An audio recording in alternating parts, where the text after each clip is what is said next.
Marhaban TV, membenahi hati di atas sunnah. Assalamualaikum warahmatullahi wabarakatuh. Alhamdulillahilladzi arsala rasulahu bil huda wa dinil haqq liyudhhirahu 'ala ad-dini kullihi walau karihal musyrikun.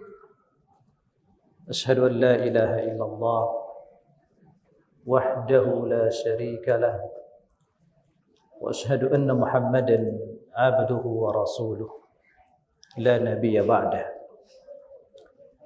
Allahumma salli ala nabiyyina Muhammadin sallallahu alaihi wasallam wa ala alihi wa ashabihi wa man tabi'a huda ila yaumil qiyamah. Amma ba'du fa inna asdaqal hadithi kalamullah wa khairul huda huda Muhammadin sallallahu alaihi wasallam wa sharral umuri muhdatsatuha fa inna kulla muhdatsatin bid'ah wa kulla bid'atin dhalalah. Ayyuhal ahibbah, usini wa iyyakum bi taqwallah.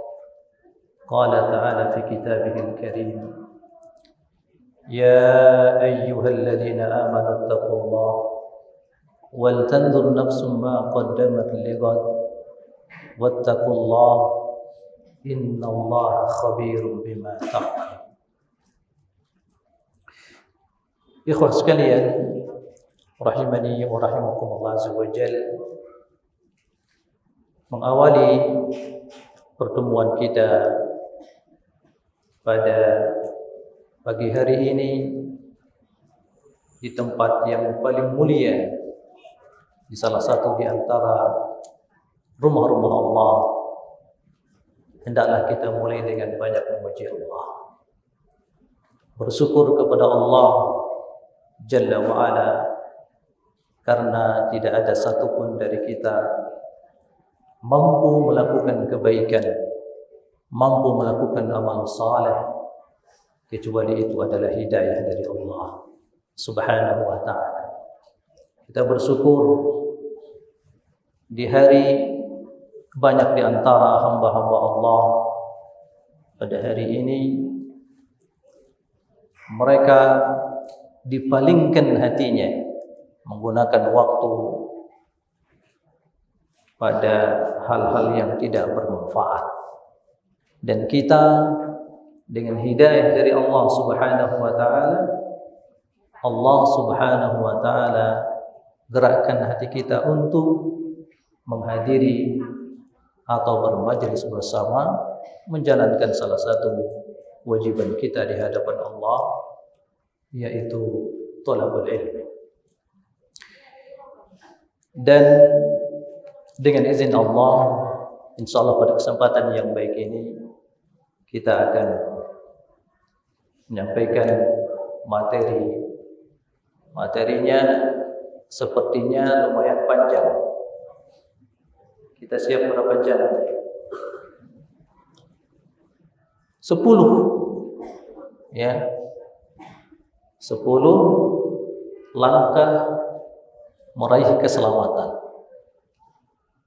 Nah, siap sampai selesai atau setengahnya? Barakallahu fiikum. Baik. Ikhwah sekalian yang dimuliakan Allah Subhanahu wa ta'ala, manusia di atas muka bumi ini, mereka masing-masing memiliki puncak tujuan dan cita-cita masing-masing. Nah, ada yang puncak tujuan hidupnya mengejar ketenaran, popularitas. Ada yang cita-cita atau puncak tujuan hidupnya di atas muka bumi ini ingin mendapatkan jabatan yang tinggi, mengejar kepemimpinan. Ada di antara manusia tujuan puncak hidupnya menjadi atau mengejar harta kekayaan. Nah, itulah berbagai macam bentuk tujuan hidup manusia.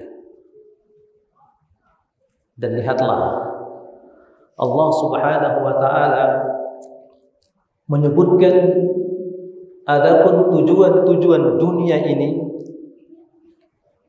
siapa yang ingin mendapatkannya, harta kekayaan, jabatan yang tinggi, ketenaran, dan seterusnya, bisa jadi Allah Subhanahu wa taala akan memberikan. Tapi bila tujuan itu sampai melupakan dirinya kepada akhirat, maka apa yang Allah Subhanahu wa taala sampaikan di dalam Al-Qur'an, "Man kana yuridul ajilah ajjalna lahu fiha ma nasha." Siapa saja yang ingin al-ajilah, dia ingin dunia ini. Lihat Allah Subhanahu wa taala mengibarahkan seluruh tujuan hidup yang ada di dunia ini dengan al-ajilah. Apakah itu popularitas, ketenaran, jabatan, harta kekayaan, semuanya ajilah. Akan cepat sirna, akan cepat pergi. Anda wahai yang memimpin di negeri Anda, kepemimpinan Allah yang berikan, dan itu tidak akan lama waktunya. Anda wahai yang mendapatkan ketenaran, yang mencari ketenaran dan popularitas, bila Anda sudah mendapatkannya, ketenaran itu tidak akan lama. Semuanya ajilah.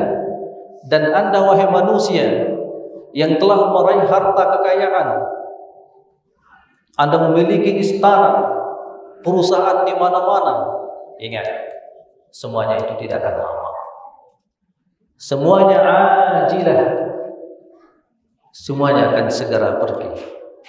Demikianlah Allah Subhanahu wa taala menyebutkan, "Man kana yuridul ajilah ajjalna lahu fiha ma nasha."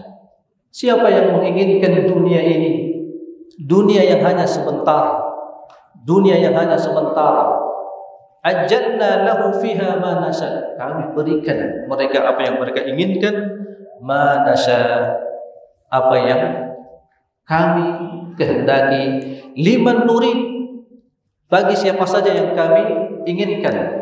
Naam, artinya ahibati fillah yang dimuliakan Allah Subhanahu wa taala, bagaimanapun upaya seseorang ingin mendapatkan kekayaan, jabatan, ya, atau kepemimpinan, tidak akan mungkin dia mampu meraihnya kecuali itu diberikan oleh Allah Subhanahu wa taala. Nah, thumma ja'alna lahu jahannam. Maka orang-orang tadi yang tujuan puncak hidupnya di dunia ini hanya untuk mendapatkan ketenaran, jabatan yang tinggi, harta kekayaan, dan kita lihat manusia terkadang mengejar dunia seperti ini sampai lupa dia adalah hamba Allah.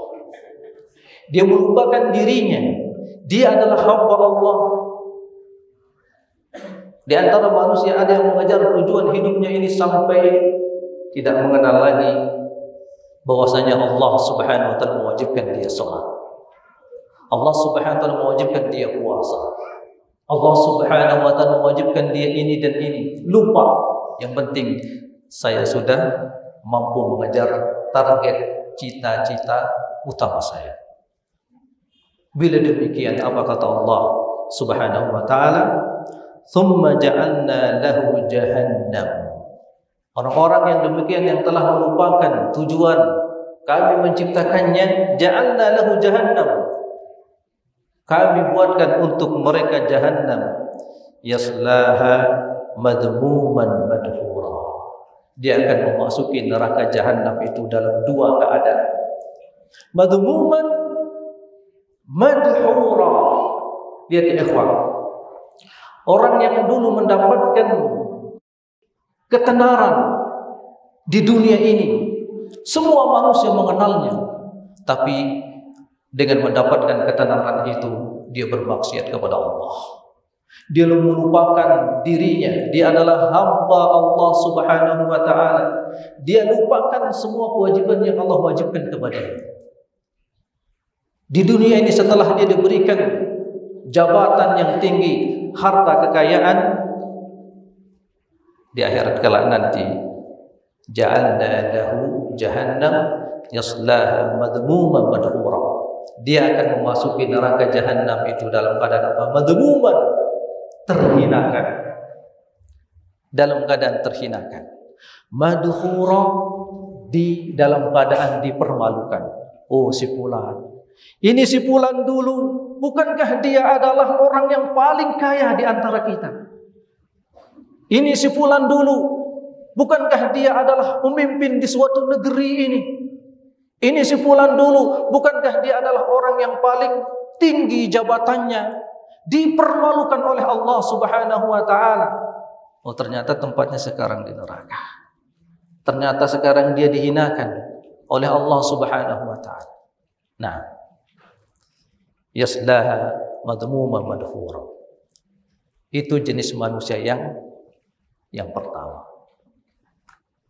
Adapun seorang muslim, adapun seorang mukmin yang dia yakin akan ada hari akhirat, akan ada hari pembalasan, akan ada hari kebangkitan, akan ada surga dan neraka, maka puncak cita-cita utamanya adalah apa? Meraih keselamatan, mendapatkan keselamatan di dunia dan akhirat. Nah, wa man aradal akhirah. Ini dia yang kedua jemaah. Wa man aradal akhirah wa sa'alaha sa'yaha, dan dia berupaya untuk meraih akhirat tersebut. Wa huwa mu'minun, dan dia adalah orang yang beriman. Fa ulaika kana sa'yuhum maskura, maka merekalah usahanya, amal solehnya akan mendapatkan balasan pahala. Nah, karenanya melalui ini jamaah yang dimuliakan Allah Subhanahu wa taala, pada kesempatan yang baik ini kita sebagai seorang mukmin yang cerdas, orang yang beriman, maka hendaklah kita mengetahui bahwasanya dunia ini bukan tempat tinggal kita, tapi dunia ini adalah tempat yang akan kita tinggalkan. Nah, dunia ini bukan tempat tinggal kita, tapi tempat yang akan kita tinggalkan. Apa artinya kita tinggalkan? Kita akan pamitan. Karenanya Nabi kita yang mulia sallallahu alaihi wasallam beliau mengajarkan kepada kita agar tidak tertipu dengan kehidupan dunia. Ketika didapatkan di punggung beliau sallallahu alaihi wasallam bekas tikarnya yang keras, karena tikar beliau sallallahu alaihi wasallam terbuat dari apa? Daun pelepah kurma. Ya. Dilihat oleh sahabat yang mulia Umar bin Khattab, beliau bangun, ternyata tikarnya membekas garis-garis di punggung beliau sallallahu alaihi wasallam. Manusia termulia yang telah menginjakkan kakinya di atas muka bumi ini, Rasulullah sallallahu alaihi wasallam, asraful anbiya wal mursalin. Kalau saja dia meminta kepada Allah, seluruh isi dunia ini Allah akan berikan. Tapi ketika sahabat yang mulia Umar bin Khattab mengatakan kepadanya, ya Rasulullah, Raja Kaisar sana, Raja Romawi sana, Raja ini dan ini, mereka duduk di atas singgasananya yang begitu mewah dan megah. Dan lihatlah keadaanmu ya Rasulullah. Tidakkah kami mendatangkan untukmu ya perbandani yang indah seperti mereka? Apakah Rasulullah SAW memilihnya? Tidak. Beliau sallallahu alaihi wasallam mengatakan, "Mali walid dunya illa ka'abiru sabilin istadalla tahta syajaratin thumma tarakaha." Tidaklah aku dengan dunia ini terkecuali seperti orang yang sedang dalam safar perjalanan, lalu dia singgah di bawah pohon kayu, setelah itu dia meninggalkannya. Rasulullah SAW mengibaratkan tempat persinggahan itu adalah teduhan kayu tersebut, lalu dia meninggalkannya. Rasulullah SAW tidak menginginkan dunia ini. Nah, tapi kita, bagaimana keadaan kita jemaah? Rasulullah SAW bangun dari tidurnya, terlihat bekas tikarnya melekat di mana? Bergaris-garis di punggungnya. Kalau kita bangun dari tidur bagaimana? Punggung kita yang membekas di kasur, saking empuknya. Ya. Nah, ahibati fillah yang dimuliakan Allah Subhanahu wa taala. Karenanya seorang mukmin, seorang muslim, tujuan kita apa jemaah? Meraih keselamatan. Adapun dunia ini tidak ada satupun dari makhluk seluruhnya di atas muka bumi ini mengetahui sampai kapan dia hidup. Ada yang mengetahui dia bisa hidup sampai besok? Tidak ada. Dan umur umat Nabi Muhammad SAW sangat pendek, beda dengan umur umat-umat terdahulu. Ya, berapa umur umat Nabi Muhammad? Angkat tangan, siapa yang tahu? Nah, antara 60 sampai 70. Betul. Allah berkati. Ada yang hafal hadisnya? Umur umat Nabi Muhammad SAW antara 60 sampai 70. Ya. Ada yang hafal hadisnya? Hadiah.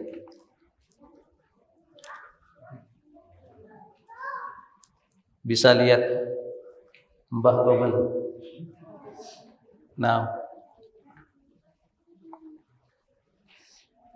kasih waktu sampai 5. 1 2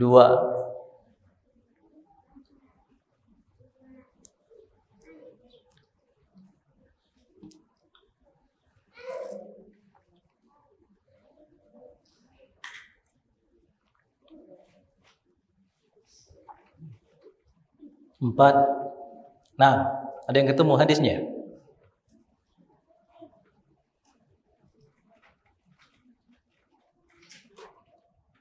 Mungkin dari akhwat ada yang ketemu hadis Rasulullah yang menjelaskan kepada kita umur umat Nabi Muhammad sallallahu alaihi wasallam.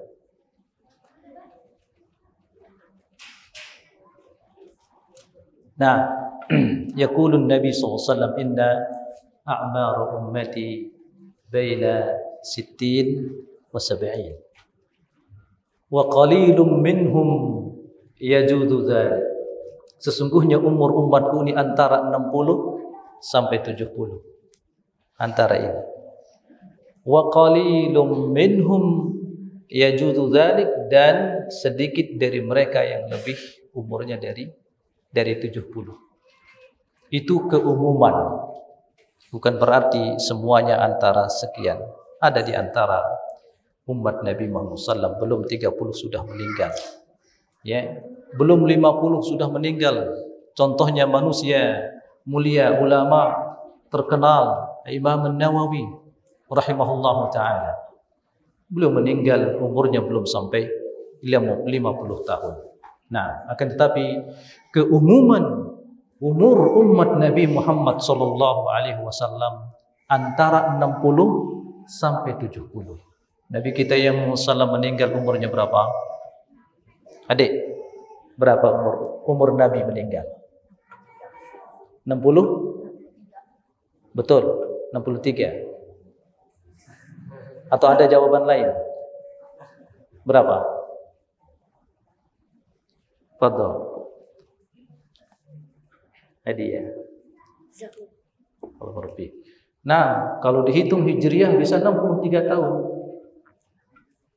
Rasulullah SAW hitungan Hijriah bisa terhitung umur beliau 63 tahun.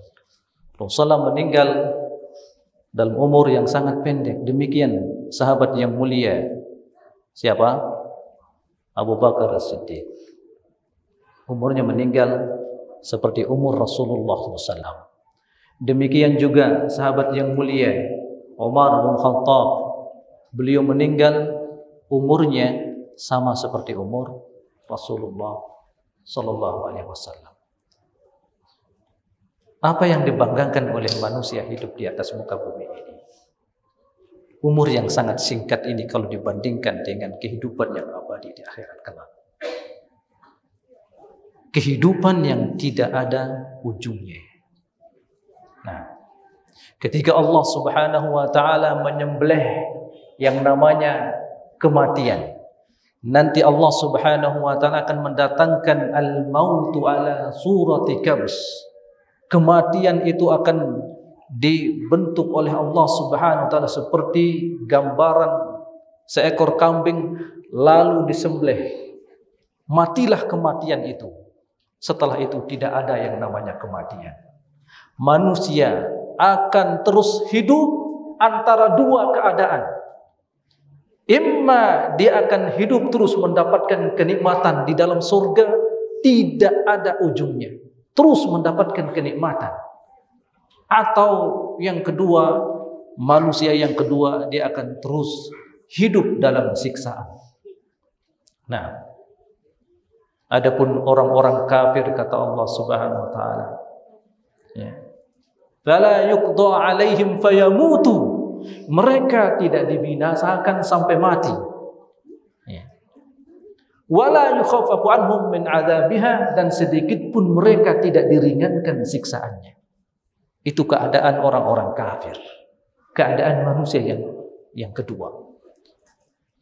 Apakah kita ingin menjual umur yang sangat singkat ini, ya, untuk kehidupan yang penuh dengan siksaan di neraka kelak?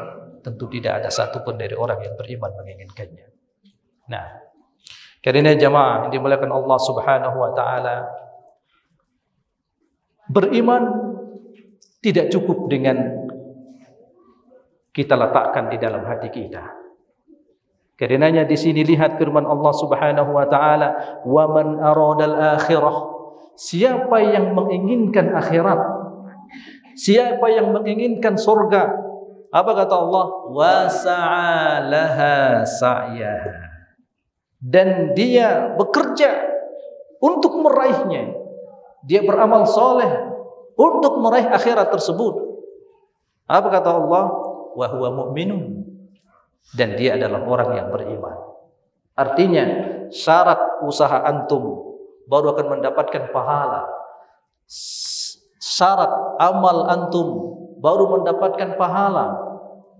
Apa syaratnya? Beriman. Karenanya orang-orang kafir, bagaimanapun dia melakukan amal kebaikan dalam Islam ini, Islam memandang amalnya itu adalah amal kebaikan. Dia membangun masjid, dia membangun pesantren contohnya, tapi dia tidak beriman, tidak ada artinya. Dia harus mukmin, wa huwa mu'minun.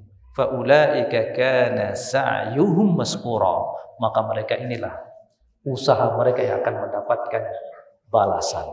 Usaha mereka ini yang akan mendapatkan pahala. Karena jamaah, usaha-usaha apa yang akan kita lakukan agar kita mendapatkan keselamatan tersebut. Nah, pembahasan kita jamaah dimulakan oleh Allah SWT, 10 langkah untuk meraih keselamatan. Nah, orang-orang soleh dahulu dari ulama salaf, minas sahabah, wa tabi'in, wa tabi'ut tabi'in, mereka dengan keadaan mereka yang dalam keadaan mulia, tapi bersamaan dengan itu, ikhwah fillah, mereka gelisah. Apakah saya akan mendapatkan keselamatan? Apakah nanti di akhirat kelak saya akan selamat ketika disidang oleh Allah Subhanahu wa taala?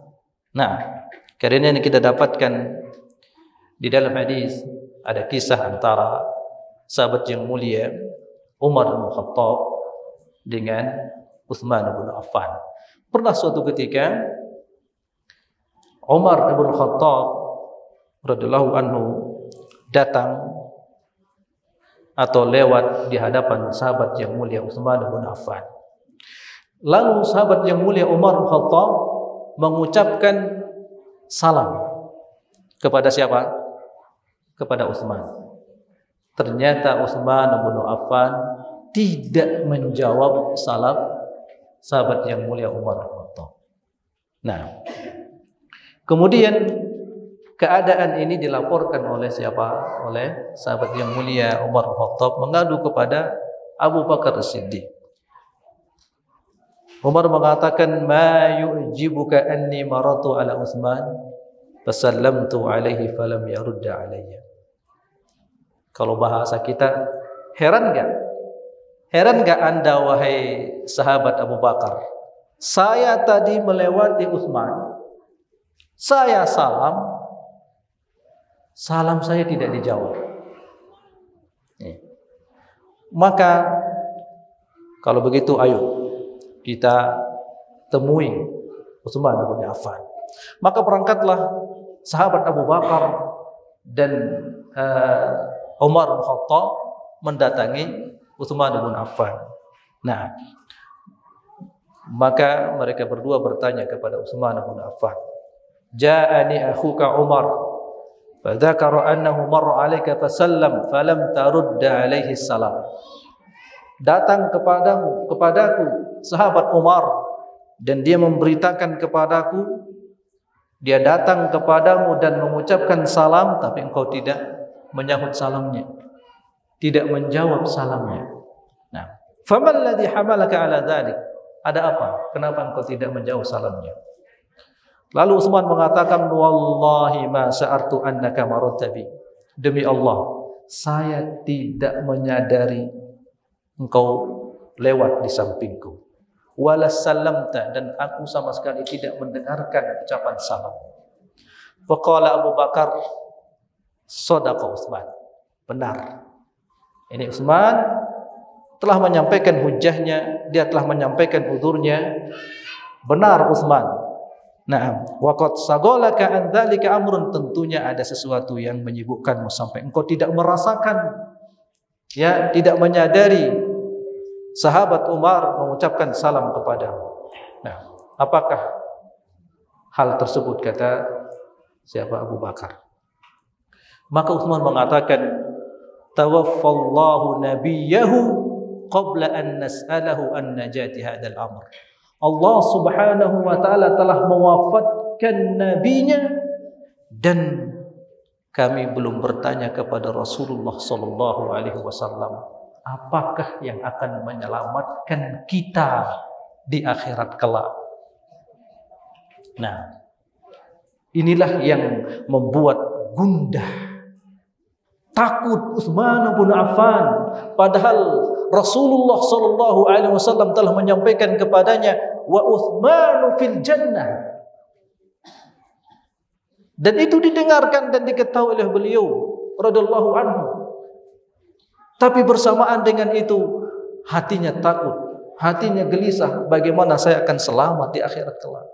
Rasulullah SAW telah diwafatkan oleh Allah Subhanahu wa taala dan aku belum bertanya apa yang menyelamatkan kita nanti di akhirat kelak. Maka lihat Abu Bakar As-Siddiq radhiyallahu anhu mengatakan, qad sa'altuhu an dzalik. Aku telah menanyakan itu kepada Rasulullah sallallahu alaihi wasallam. Maka dengan semangat Utsman bin Affan mengatakan, apa jawaban Rasulullah? anta ahaqqu bidzalik. Apa jawaban Rasulullah sallallahu alaihi wasallam? Maka Rasulullah menjawab ketika ditanya oleh Abu Bakar, "Ma najatu hadzal amr?" Apakah yang akan menyelamatkan kita di hari akhirat kelak? Ya, jawaban Rasulullah, "Man qabila minni al-kalimata allati aradtu ala ammi faraddaha alayya fahiya lahu najatu." Siapa yang menerima kalimat yang aku tawarkan kepada pamanku dan pamanku menolaknya, fahiya lahu najatun, maka kalimat inilah yang akan menyelamatkannya. Kalimat apa itu jemaah? Kalimatut tauhid. Ya ammi qul la ilaha illallah. Itulah kalimat yang ditawarkan oleh Rasulullah sallallahu alaihi wasallam kepada pamannya. Tapi pamannya Abu Thalib menolaknya. Kata Rasulullah SAW, siapa yang menerima kalimat ini yang aku tawarkan kepada pamanku, maka fahiya lahu najatun, dia akan selamat. Tapi apakah cukup dengan hanya kita mengucapkannya? Mudah kita ucapkan la ilaha illallah sampai di situ? Tentunya tidak jamaah. Karenanya lihatlah sahabat ahibati fillah yang dimuliakan Allah Subhanahu wa taala, demikian ya takutnya orang-orang soleh dahulu. Salah satu contoh juga sahabat yang mulia Abdullah ibn Rawahah didapati oleh istrinya sedang menangis.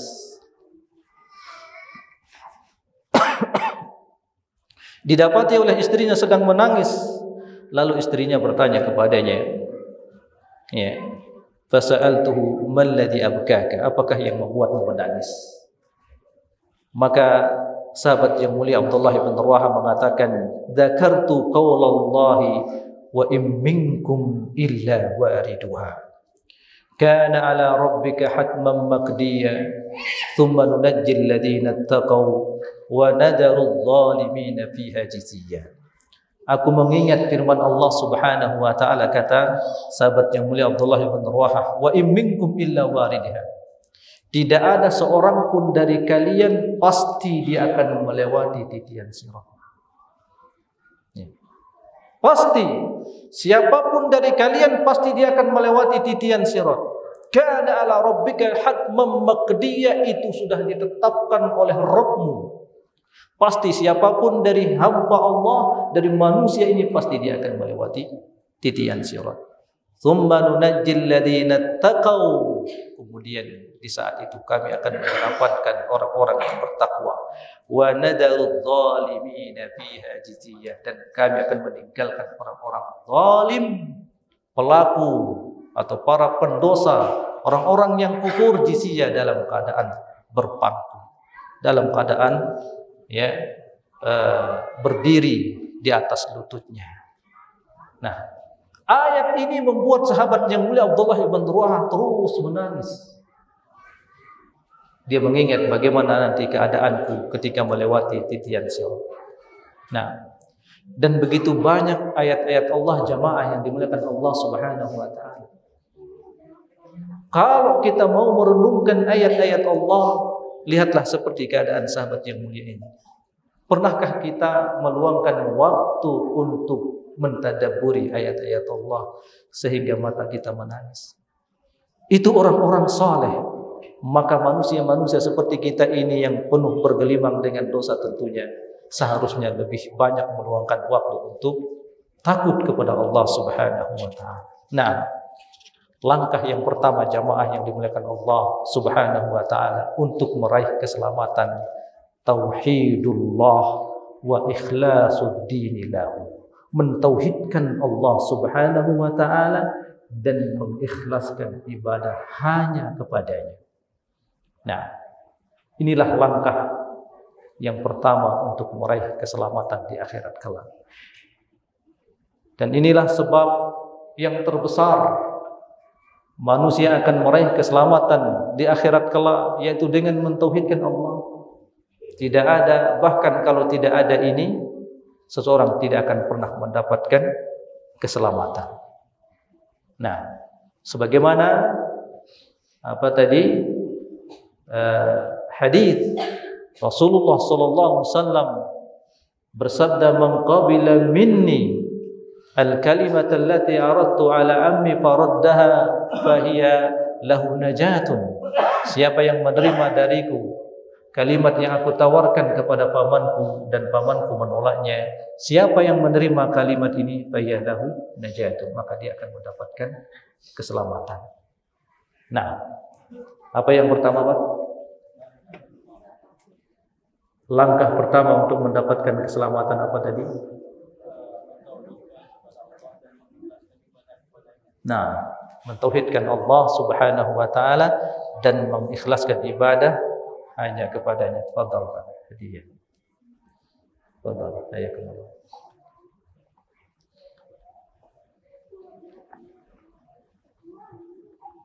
Kenapa jamaah harus mentauhidkan Allah? Kenapa kita harus mentauhidkan Allah Subhanahu wa taala? Ada yang tahu jawabannya? Kenapa kita harus mentauhidkan Allah Subhanahu wa taala?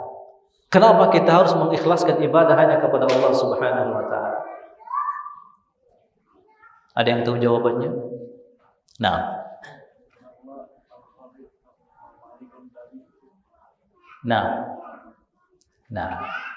karena Allah yang menciptakan kita. Allah Al-Khaliq. Allah yang menciptakan kita. Allah yang menciptakan langit dan bumi.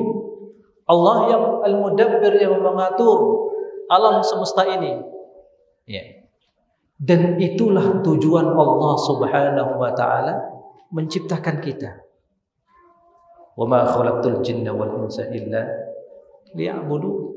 Tidaklah aku menciptakan jin dan manusia kecuali agar mereka beribadah hanya kepadamu. Nah, diutusnya para rasul. Fadhal, ini hadiah untuk antum. Diutusnya para rasul jamaah yang dimuliakan Allah Subhanahu wa taala untuk menegakkan tauhid ini. Allah Subhanahu wa taala berfirman, "Wa laqad ba'athna fi kulli ummatin rasulan an i'budullah wajtanibut taghut." Sungguh kami telah mengutus kepada setiap umat ini seorang rasul. Ya. Apa seruan para rasul? An i'budullah. Hendaklah kalian beribadah hanya kepada Allah Subhanahu wa taala. Wajtanibut taghut, dan jauhkanlah oleh kalian sesembahan-sesembahan selain Allah. Nah, maka penyelamat yang pertama jamaah, hendaklah kita mentauhidkan Allah Subhanahu wa taala dan mengikhlaskan ibadah hanya kepada Allah Subhanahu wa taala. Karena inilah tujuan Allah, tujuan pokok kita diciptakan oleh Allah Subhanahu wa taala. Ya. Tujuan keberadaan kita di atas muka bumi ini untuk beribadah hanya kepada Allah.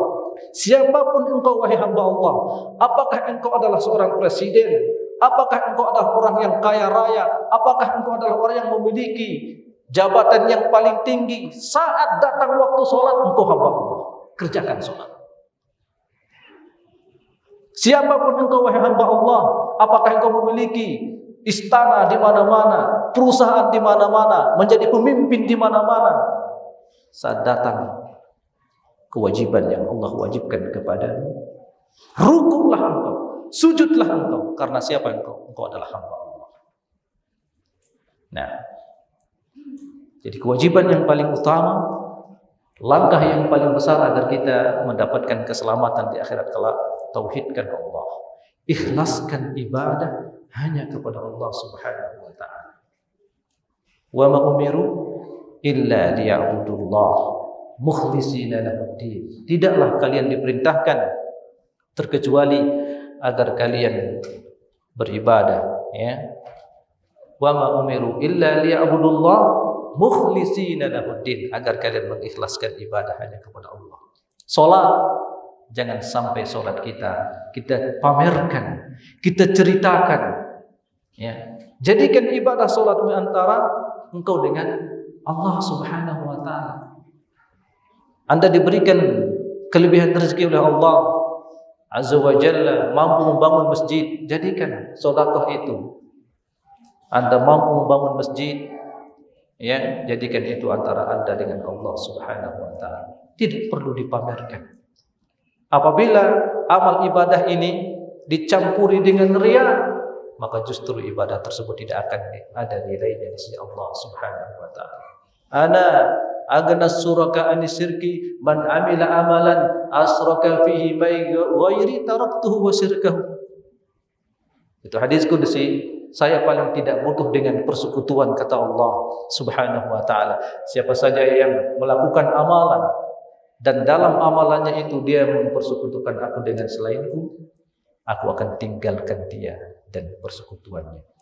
Kenapa kita harus menegakkan tauhid jamaah? Kenapa kita harus mentauhidkan Allah Subhanahu wa taala?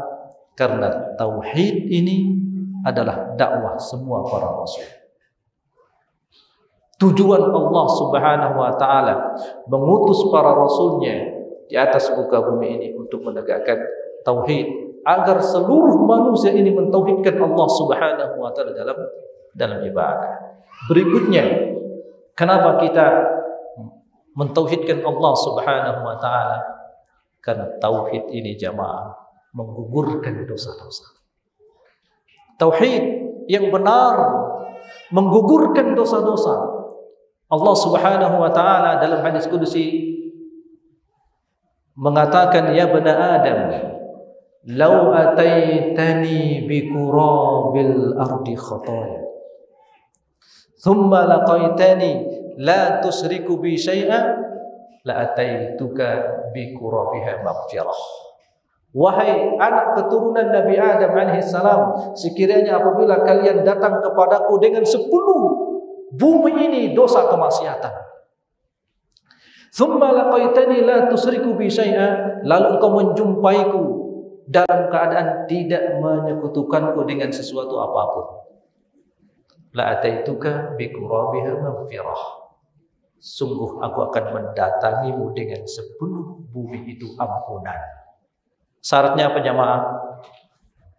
Dia datang, walaupun dia datang membawa dosa kemaksiatan, ya, tapi kedatangannya menghadap kepada Allah Subhanahu wa taala tidak ada sedikit pun dosa kesyirikan. La ataituka bi qurabiha maghfirah, aku akan mendatangimu dengan sepenuh bumi ini ampunan. Itulah agungnya tauhid. Karenanya ketika Nabi Musa alaihissalam meminta kepada Allah Subhanahu wa taala, ya Rabbi 'allimni du'aan ad'uka bihi. Wahai Rabbku, ajarkan kepadaku doa yang dengannya aku senantiasa berdoa kepadamu. Apa kata Allah Subhanahu wa taala kepada Nabi Musa? Qul ya Musa la ilaha illallah. Katakan wahai Musa, la ilaha illallah. Lalu Nabi Musa merasa kalimat ini kecil. Amma hadza kullu ibadak yaquluna hadza. Adapun ini, kalimat ini, kata Nabi Musa, semua hambamu mengatakannya. La ilaha illallah. Nabi Musa ingin mendapatkan doa khusus dari Allah Subhanahu wa taala.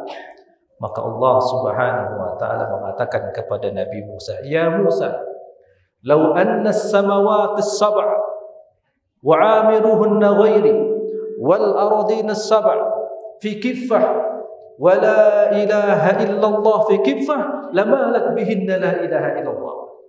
Wahai Musa, kata Allah Subhanahu wa taala, kalau sekiranya 7 tingkatan langit itu dengan semua penduduknya dan 7 lapisan bumi ini diletakkan dalam satu neraca timbangan, wala ilaha illallah fi kiffah, dan la ilaha illallah dalam satu timbangan, lamalat bihinna la ilaha illallah, akan lebih berat timbangan la ilaha illallah. Nah, jadi ini menunjukkan bahwasanya kalimat tauhid adalah kalimat yang agung, kalimat yang sangat utama. Dan sering kita mendengarkan hadisul bitaqah, ya, sering kita mendengarkan hadisul bitaqah. Apa kisahnya jemaah? Ada yang tahu kisah hadisul bitaqah? Hadis kartu seseorang dikeluarkan untuknya di akhirat kelak kartunya, ya, dalam kartunya itu bertuliskan la ilaha illallah. Sayuta bi rajulin, kata Rasulullah ala yaumil qiyamah ala ru'usil khalaiq, akan didatangkan seseorang nanti di akhirat kelak di hadapan seluruh manusia. Fatunsaru lahu 99 sijillan, dan disebarkan, dibeberkan untuknya 99 agenda dosa semuanya. Walikulli sijilin ala maddil basar, satu agenda dosanya itu besarnya sejauh mata memandang. Renungkan jamaah, ya, betapa banyak dosa itu. Nah, tidak ada satupun perbuatan, perkataan, dan keyakinan, bahkan gerakan dan diam kita, semuanya dicatat oleh malaikat. Dan demi Allah, kedatangan kita ke tempat ini dicatat oleh malaikat. Karenanya seorang hamba tersebut, begitu disodorkan untuknya 99 catatan dosa kesalahan semuanya, dan satu agenda dosa itu besarnya sejauh mata memandang. Hamba ini ditanya, adzalamaka katabati al-hafidun, apakah malaikat yang menuliskan dosa-dosamu ini telah menzalimimu? Qala la ya Rabb, karena dia mendapati betul-betul itu semuanya adalah dosanya. Nah, alaka udhrun, kamu punya alasan? La ya Rabb. Alaka hasanah, apakah kamu memiliki kebaikan? Hamba ini sudah pesimis, gak ada kebaikan saya akan binasa. Lalu dikatakan kepada hamba ini, ballaka indana hasanah innaka la tudlamul yawm, engkau memiliki kebaikan pada hari ini, engkau tidak akan dizalimi sama sekali. Tukhraju lahu bitaqah fiha la ilaha illallah, maka dikeluarkan untuk hamba ini satu kebaikan yang dia miliki. Satu kebaikan itu adalah satu kartu, bertuliskan di dalam kartu itu la ilaha illallah. Fatudau as-sijillat fi kiffah, lalu diletakkanlah 99 agenda dosa kemaksiatan hamba itu dalam satu timbangan. Wal bitaqah fi kiffah, dan kartu tadi yang bertuliskan la ilaha illallah dalam satu timbangan. Begitu timbang, tosat bihinna la ilaha illallah, tosat terlempar 99 agenda dosa tersebut. Ya, saking beratnya apa jamaah?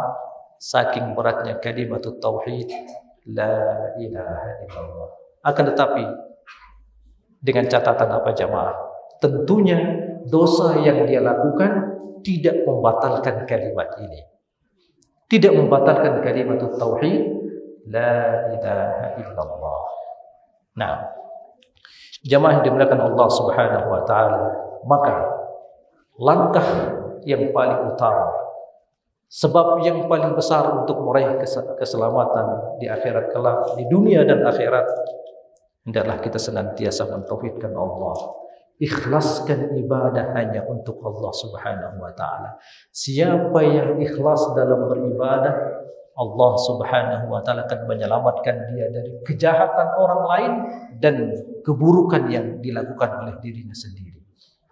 Dan ini Allah Subhanahu wa taala sebutkan dalam kisah Nabi Yusuf alaihi salam.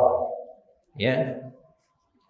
Nabi Yusuf ketika akan melakukan fahisyah dan dia ingin melakukannya, kapan itu jamaah?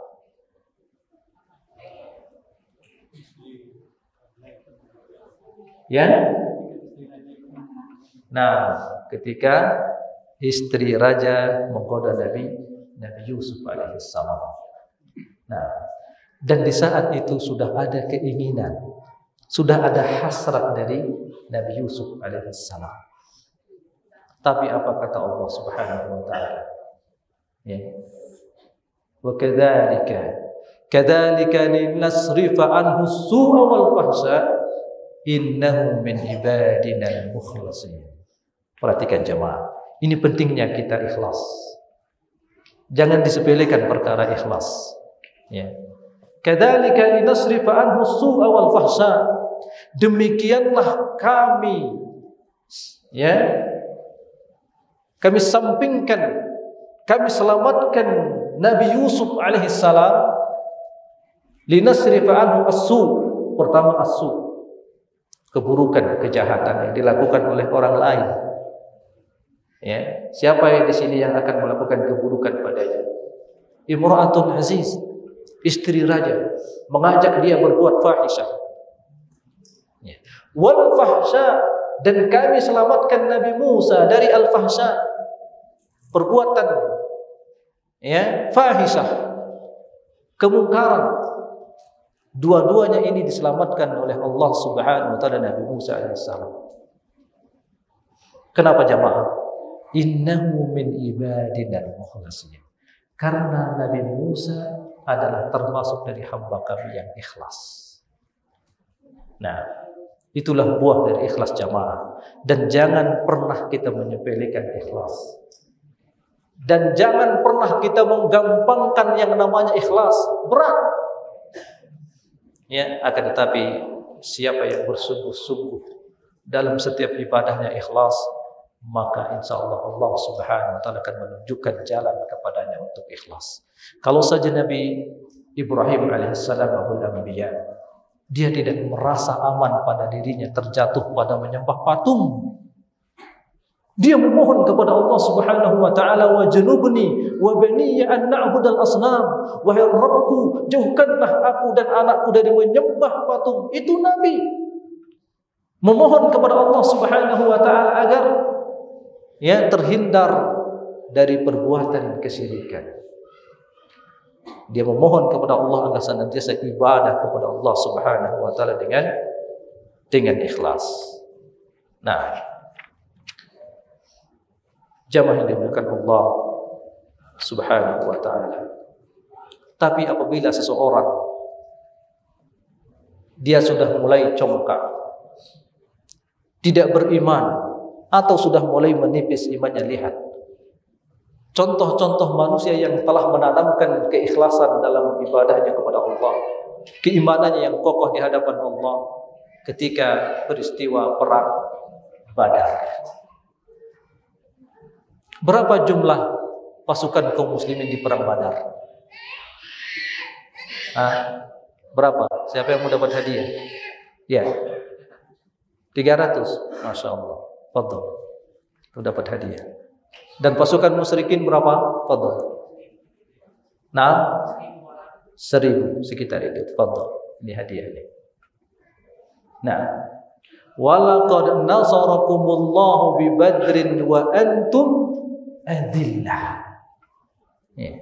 Sungguh Allah Subhanahu wa taala telah menolong kamu, menolong engkau wahai Muhammad dan para sahabat pada waktu peperangan Badar. Wa antum adillah, dan di saat itu engkau dalam keadaan sedikit.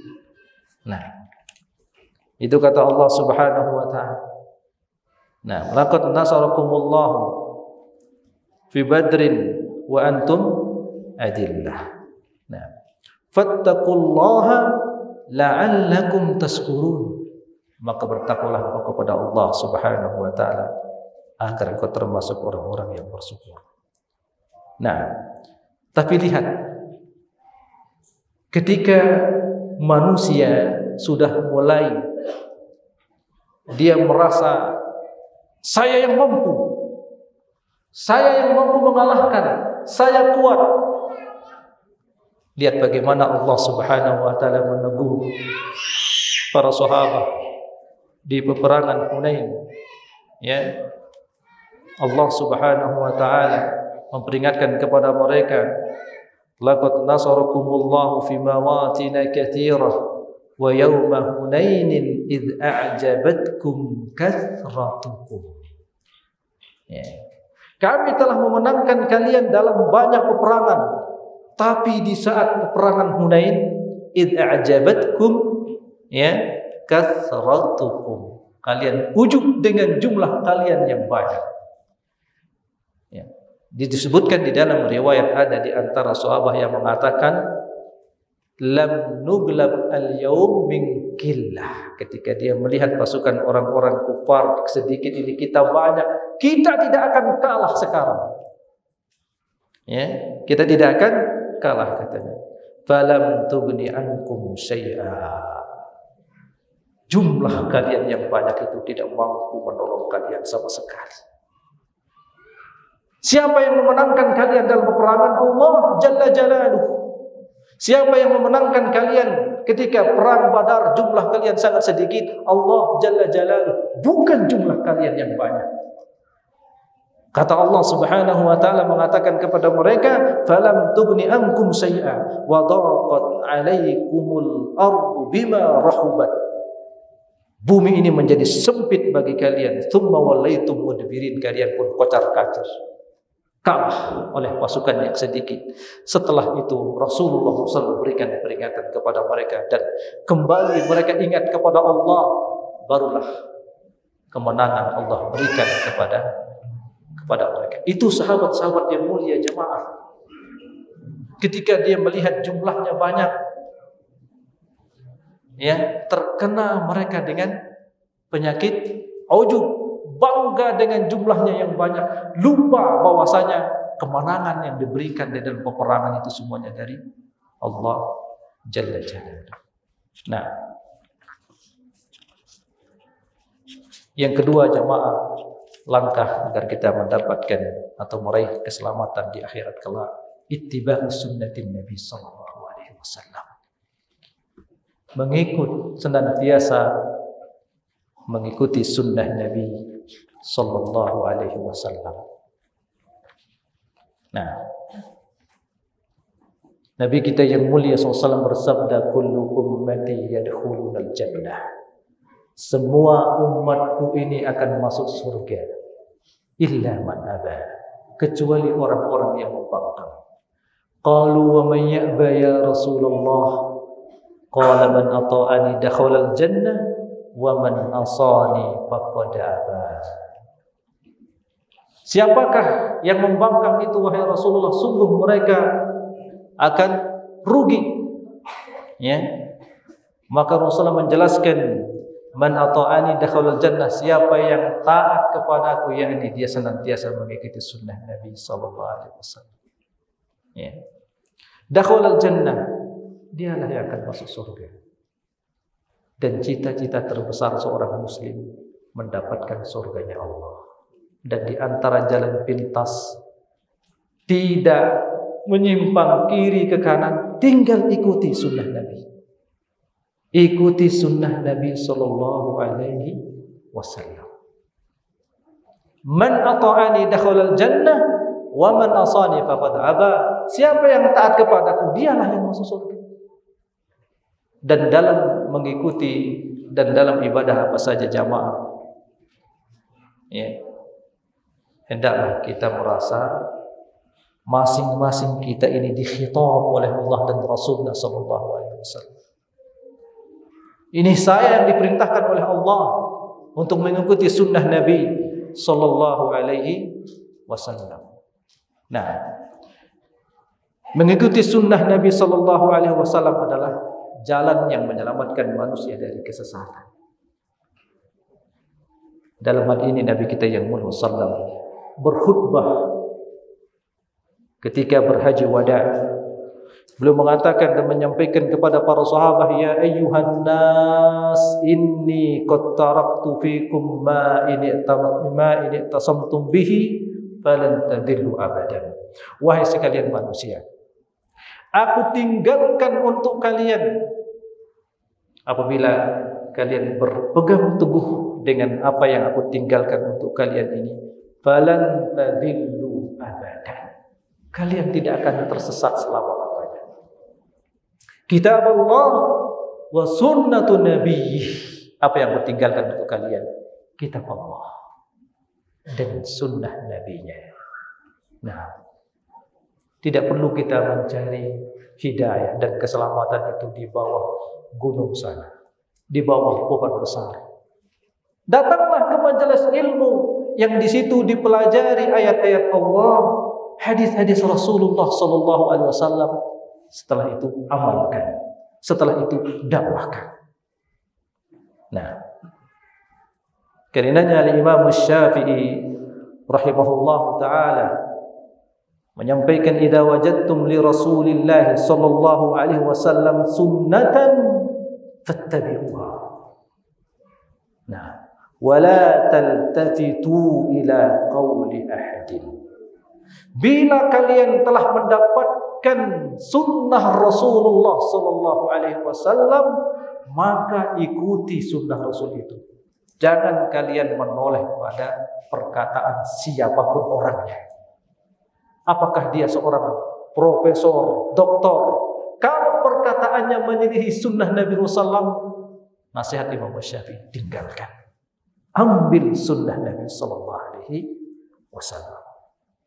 Nah, demikian juga Imam Al-Hafidh Ibnu Hajar mengatakan, la yaltafit atau la yultafat ila al-ara walau qawiyat ma'a wujudi sunnatin tukhalifuha. Tidak perlu ditoleh pandangan-pandangan pemikiran, ya, walaupun pemikiran manusia itu sepintas kuat, ya, tapi itu tidak perlu dilihat, tidak perlu ditoleh. Ma'awujudi sunnatin tukhalifuha, apabila pandangan-pandangan pemikiran-pemikirannya yang kuat itu menyelisihi sunnah Nabi sallallahu alaihi wasallam. Nah, dengan mengikuti sunnah Nabi, kita akan mendapatkan mahabbatullah, kecintaan Allah Subhanahu wa taala. Dan siapa yang sudah mendapatkan kecintaan Allah Subhanahu wa taala, pasti akan mendapatkan keselamatan. Sebaliknya jamaah yang dimuliakan Allah Subhanahu wa taala, apabila seseorang dia berani menggantikan sunnah Nabi sallallahu alaihi wasallam dengan ibadah-ibadah yang baru, atau dia membuat ritual-ritual ibadah yang baru, ya jamaah yang dimuliakan Allah SWT, setan tidak akan pernah membiarkan manusia beribadah sesuai dengan sunnah Nabi. Apabila setan ini tidak mampu menyesatkan manusia melakukan kesyirikan, dia beralih pada yang kedua, apa? Menjadikan manusia ini apa? Apa jemaah? Nah, setan akan berusaha menjadikan manusia itu menjauh dari sunnah Nabi. Disemangati dia oleh setan melakukan amal ibadah, tapi amal ibadahnya jauh dari sunnah Nabi Rasulullah. Apakah berselawat sunnah? Sunnah Nabi Sallallahu Alaihi Wasallam, membaca salawat sunnah Nabi. Bahkan Nabi SAW mengatakan, man shalla alayya salatan sallallahu lahu biha asrah. Siapa yang berselawat untukku satu kali saja, kata Rasulullah SAW, maka Allah akan berselawat untuknya dengan satu salawatnya itu 10 kali Allah berselawat untuknya. Maka silahkan berselawat, terutama sunnahnya malam Jumat dan hari Jumat, dan kapan saja. Banyak berselawat untuk Nabi sallallahu alaihi wasallam. Tapi apa kata setan? Biar antum lebih khusyuk, biar antum lebih semangat, barengi selawatnya dengan dangdut koplo. Ya, seperti itu. Biar antum lebih banyak selawatnya, biar lebih semangat selawatnya, lebih indah, lebih bagus, barengi bacaan selawat antum dengan musik, dengan dangdut dan seterusnya. Ya kan? Dengan muter-muter, ciptakan selawat yang baru. Demikian, setan tidak akan membiarkan manusia murni melakukan ibadah sesuai dengan sunnah Nabi Sallallahu Alaihi Wasallam. Karenanya, hati-hatilah kita jamaah yang dimuliakan Allah Subhanahu Wa Taala. Jangan sampai kita terperangkap oleh setan ini, karena setan begitu melihat manusia min ahlil ibadah, dia memasuki manusia ini dari ibadah itu. Oh, ini orang rajin ibadah, Masya Allah. Oke, kita akan hiasi biar dia tambah rajin ibadah. Dibikin tambah rajin ibadah oleh setan, tapi ibadahnya menjauh dari sunnah Nabi sallallahu alaihi wasallam. Jamaah yang dimuliakan Allah, berbahaya apabila kita menyelisihi sunnah Nabi sallallahu alaihi wasallam. Apalagi sampai seseorang dia mencemooh sunnah Nabi sallallahu alaihi wasallam. Ya, pernah terjadi seseorang, ya, dalam Sahih Muslim hadisnya. Hadis dalam Sahih Muslim dari sahabat yang mulia Salamah ibnul Aqwa, anna rajulan akala inda Rasulillah sallallahu bishimalih. Ada seseorang dia makan di hadapan Rasulullah sallallahu dengan tangan kirinya, dia makan. Dia makan dengan tangan kirinya. Faqala, lalu Rasulullah sallallahu menasihatinya, kul biyamini, makanlah dengan tangan kananmu. Makanlah dengan tangan kananmu. Qala la astati, saya tidak bisa. Orang ini menjawab ketika disuruh oleh Nabi makan dengan tangan kanan, dia menjawab, saya nggak bisa. Rawi menjelaskan, ya, ma mana'ahu illa al-kibr.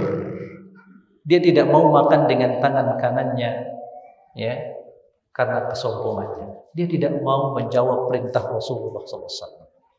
Maka Rasulullah SAW mengatakan, mendoakan atasnya, mendoakan keburukan atasnya, lastata'ta, kamu tidak akan bisa. Setelah berkali-kali, di dalam riwayat disebutkan berkali-kali Rasulullah mengatakan kepadanya, kul biyamini, makanlah dengan tangan kanan. Dia mengatakan, saya tidak bisa. Ya. Maka Rasulullah mendoakan keburukan untuknya, lastata'ta, kamu tidak akan bisa. Ya. Maka rawi mengatakan setelah itu, fama rafa'aha ila fihi. Dari sejak Rasulullah SAW mendoakan keburukan atas orang ini, dia langsung lumpuh, tidak mampu mengangkat tangannya ke mulutnya. Demikian jamaah. Al-Imam An-Nawawi rahimahullahu ta'ala mengomentari hadis ini, belum mengatakan boleh kita mendoakan kecelakaan, keburukan bagi orang yang tidak mau mengamalkan sunnah Nabi karena kesombongan. Karena kesombongannya. Ini dia sombong, dia ngapain sunnah-sunnah. Seperti itu.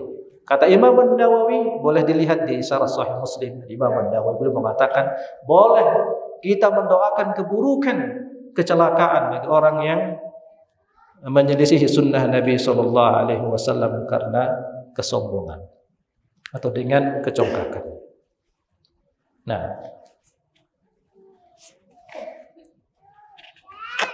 jadi langkah yang kedua agar kita selamat di akhirat kelak jamaah yang dimuliakan Allah Subhanahu wa taala adalah senantiasa kita mengikuti sunnah Nabi sallallahu alaihi wasallam.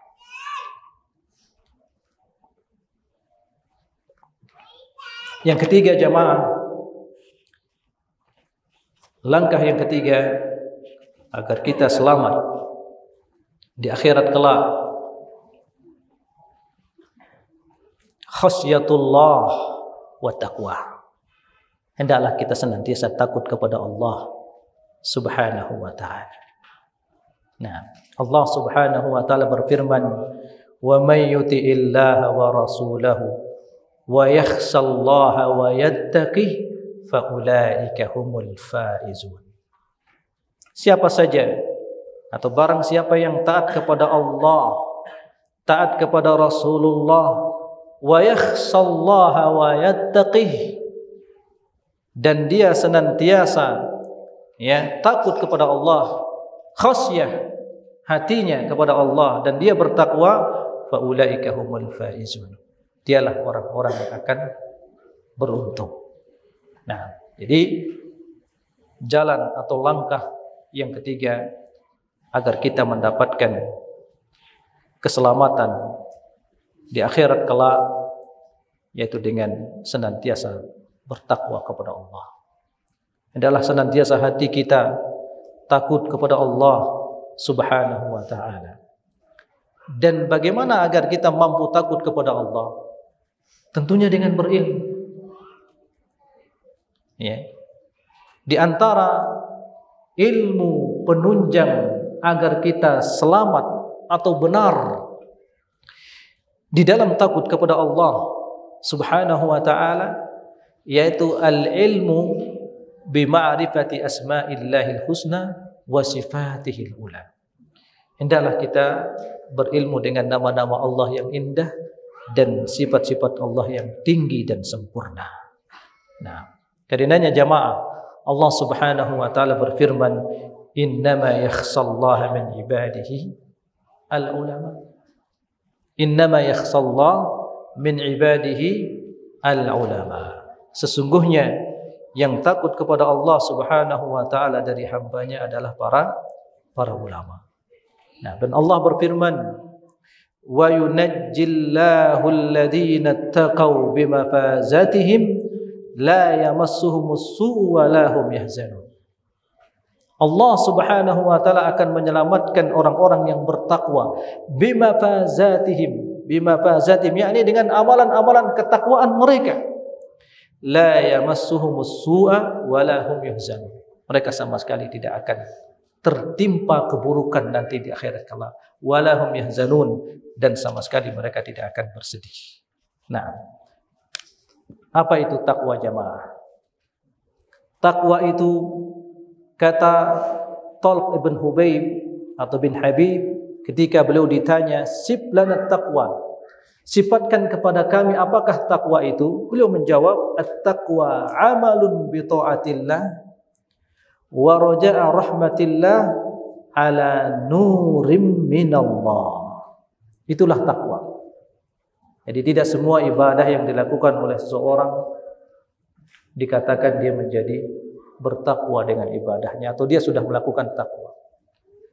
Maka dia dikatakan bertakwa, ya, amalun bi ta'atillah. Amalnya itu bentuknya adalah taat kepada Allah, raja'a rahmatillah, dan dengan amalannya itu dia mengharapkan rahmah Allah. Nah, ala nurim minallah, dan ketakwaannya itu dia bangun di atas nur, cahaya atau ilmu dari Allah Subhanahu wa ta'ala. Nah, jadi tidak semua seseorang saya mau bertakwa, ya, saya mau mencuri karena ada tetangga saya orang miskin sudah berapa hari enggak makan, tapi dengan mencuri dia ingin berbuat baik kepada fakir miskin, tapi dengan melakukan yang haram. Perbuatannya itu apakah dikatakan takwa? Tidak. Karenanya seseorang perlu dia mengetahui bagaimana cara dia bertakwa kepada Allah Subhanahu wa ta'ala. Nah, dan siapa yang bertakwa kepada Allah dengan benar, dialah akan mendapatkan keselamatan di akhirat kelak. Sebagaimana sahih dari Jabir bin Abdullah, anna Nu'man ibn Qawqal atan Nabiy sallallahu alaihi wasallam faqala ya Rasulullah ara'aita idza sallaitul maktubah wa harramtul haram wa ahlaltul halal a'adkhulul jannah. Wahai Rasulullah, kata An-Nu'man ibn Qawqal, dia datang kepada Rasulullah SAW, dia mengatakan, wahai Rasulullah, bagaimana pendapatmu apabila aku mengerjakan semua solat yang wajib, ya, wa harramtul haram, dan aku haramkan yang haram, artinya semua yang haram ditinggalkan, wa ahlaltul halal, yang halal tetap dia halalkan, a'adkhulul jannah, apakah aku akan masuk surga? Qala sallallahu alaihi wasallam, nah, engkau akan masuk surga. Jadi seseorang apabila dia hanya mengerjakan ibadah yang wajib, ya, dan dia tidak mendatangkan ibadah yang sunnah, ini dia baru mengerjakan yang wajib saja, dan dia meninggalkan semua yang haram, dia masuk surga. Dia masuk surga. Nah, itu yang keberapa jamaah? Yang ketiga. Nah, yang keempat, langkah yang keempat yang menyelamatkan kita atau untuk meraih keselamatan adalah hifdzul lisan, menjaga lisan. Lisan ini jamaah anggota tubuh sangat kecil, tapi ketika lisan ini terjerumus dalam perkataan yang buruk bisa menjadikan seorang itu dilemparkan ke dalam neraka. Nah, Rasulullah sallallahu alaihi wasallam ketika mendengarkan Aisyah radhiyallahu taala anha mengatakan, hasbuka bin Safiyah kada wa kada. Cukup. Engkau menyebutkan Safiyah dia itu begini-begini. Rawi menyebutkan Aisyah radhiyallahu taala anha menyebutkan bahwasanya Safiyah itu orangnya pendek. Ya. Aisyah cemburu dan dia mengatakan, udah enggak usah sebut-sebut terus Safiyah, dia itu pendek. Ya.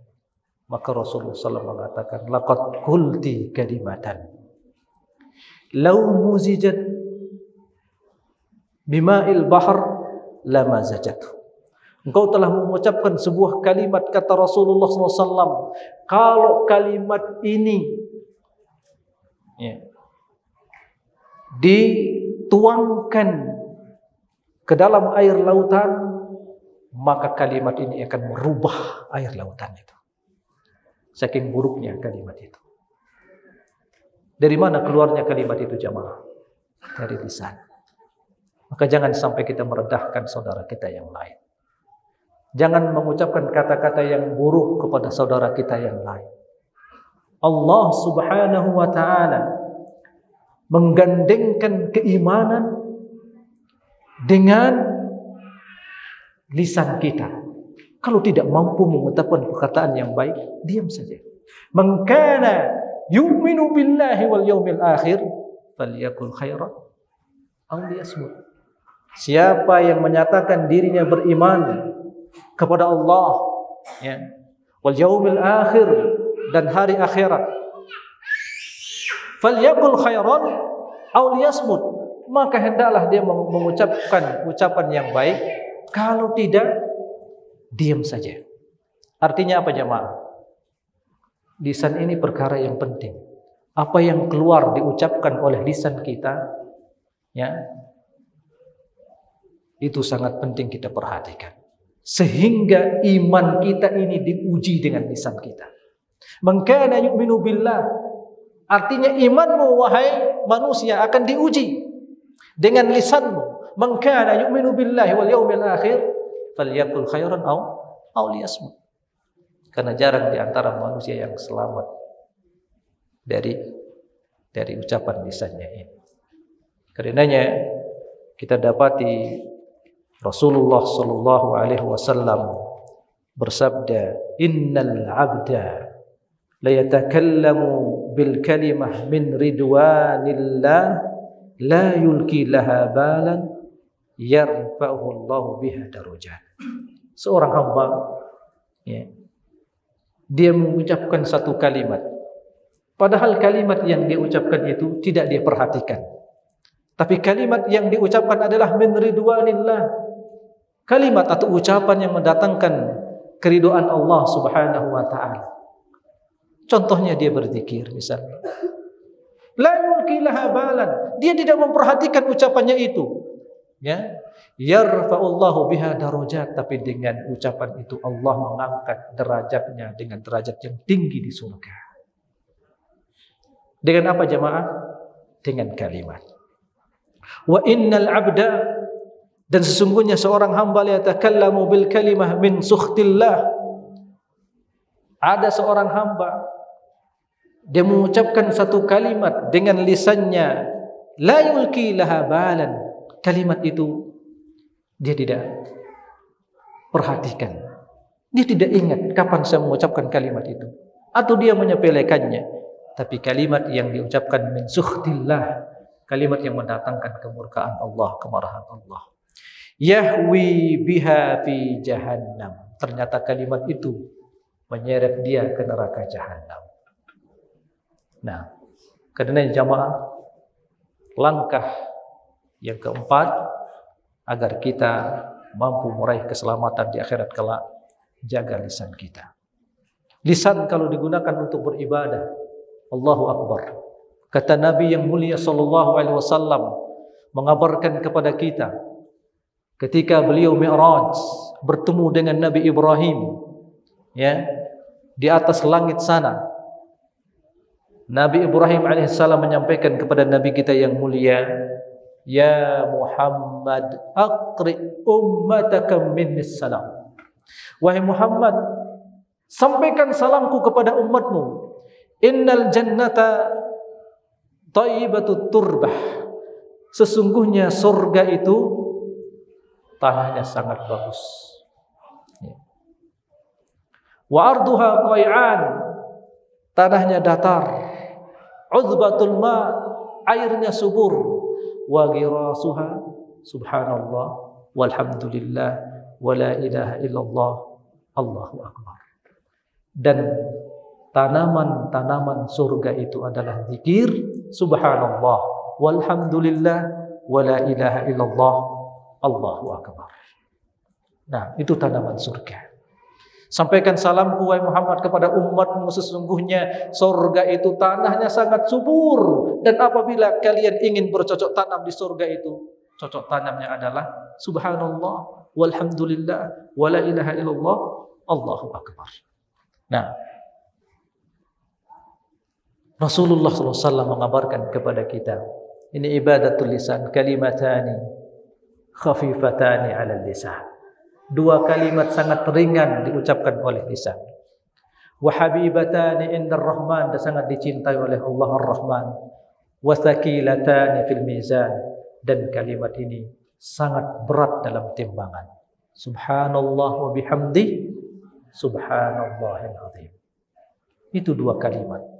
Ibadah apa ini jamaah? Ibadatul lisan.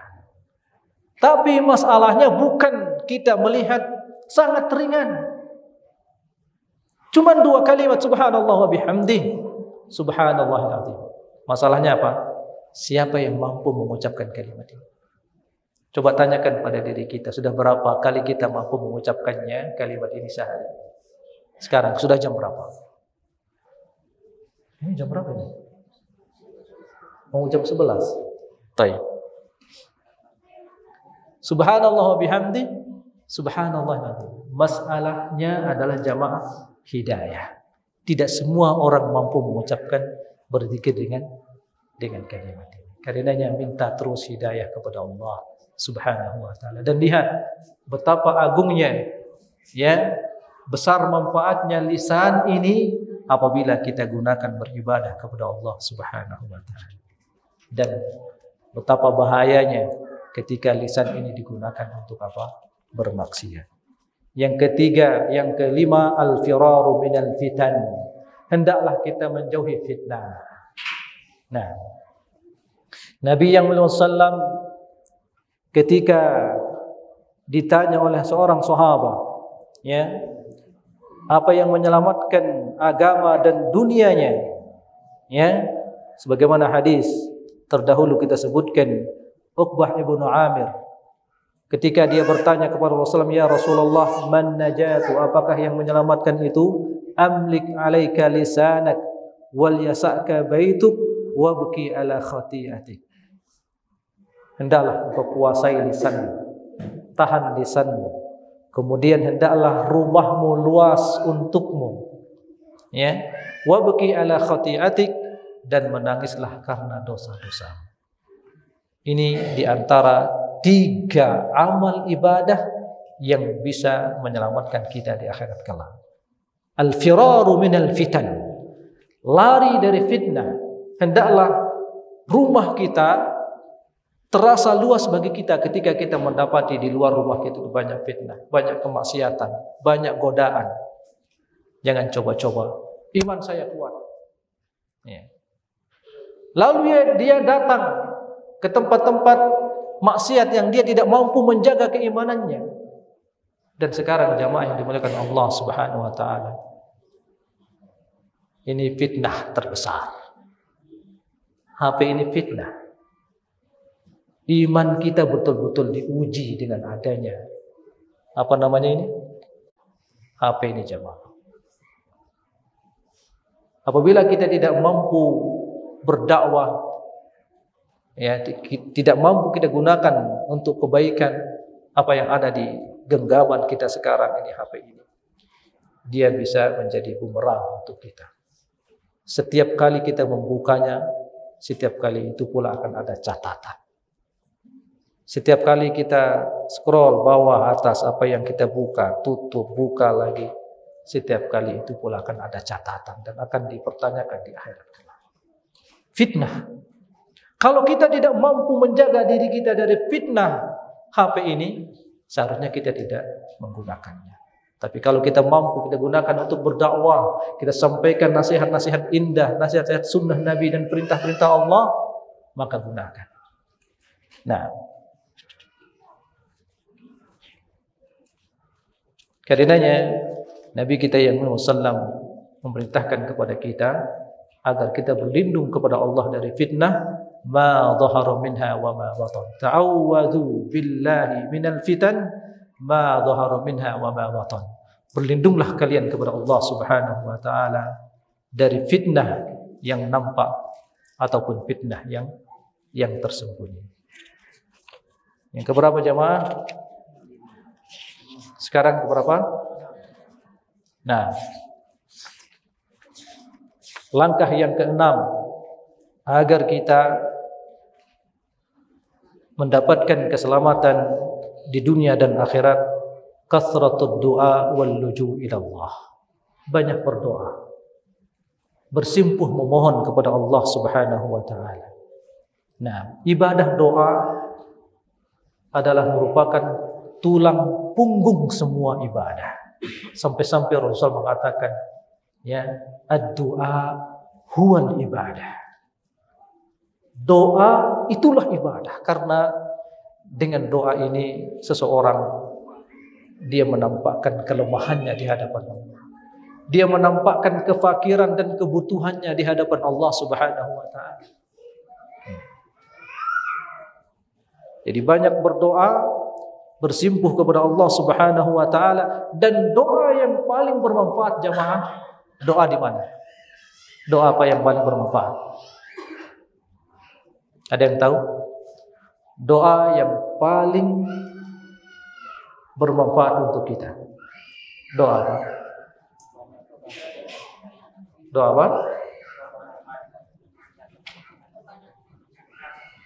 Banyak sekali. Nah, di antaranya Rabbana atina fid dunya hasanah wa fil akhirati hasanah wa qina adzabannar. Nah, doa yang sangat bermanfaat, ibu-ibu, ada doa di dalam surah Al-Fatihah. Bunyinya apa? Ya, angkat tangan yang menjawab satu orang saja, kasih hadiah. Apa doanya? Semuanya. Nah, ihdinas siratal mustaqim. Syekhul Islam Ibn Taimiyah menjelaskan itulah doa yang paling bermanfaat. Doa yang kita baca dalam surah Al-Fatihah. Ihdinas siratal mustaqim. Ya Allah, tunjukkanlah kepadaku jalan yang lurus. Nah, tapi masalahnya banyak di antara kita sholat, lisan membaca ihdinas siratal mustaqim, hatinya di pasar. Ya. Membaca ihdinas siratal mustaqim, itu nanti saya masak apa ya siang ini. Ya. Tidak akan ada manfaatnya. Tidak mendatangkan hasil hidayah kalau lisan kita hanya sebatas terbiasa membacanya, tapi kita biarkan hati kita kemana-mana ketika membacanya. Nah, karenanya jamaah yang dimuliakan Allah Subhanahu wa taala, Allah menyifati orang-orang yang beruntung itu adalah mereka yang khusyuk. Qad aflahal mu'minun alladzina hum fi salatihim khashi'un. Sungguh beruntunglah orang-orang yang beriman, yaitu mereka yang di dalam salatnya dia khusyuk. Nah, karenanya hendaklah kita khusyuk di dalam salat, terutama ketika kita membaca surah Al-Fatihah. Di situ kita sedang muhadatsah, berkomunikasi dengan Allah Subhanahu wa taala. Idza qala al-'abdu alhamdulillahi rabbil alamin, langsung Allah menjawab, hamidani abdi, hambaku memujiku. Idza qala al-'abdu ar-rahmanir rahim, langsung Allah menjawab, athna alayya abdi, hambaku menyanjungku. Idza qala al-'abdu maliki yaumiddin, langsung Allah menjawab, majadani abdi, hambaku membesarkanku, mengagungkanku. Wa idza qala al-'abdu iyyaka na'budu wa iyyaka nasta'in, Allah langsung menjawab, hadza baini wa baina 'abdi wa li 'abdi ma sa'al. Ini antara aku dan hambaku. Sekarang untuk hambaku apa yang dia minta. Setelah itu kita meminta apa? Ihdinas siratal mustaqim, siratal ladzina an'amta 'alaihim ghairil maghdubi 'alaihim waladdallin. Itu yang kita minta.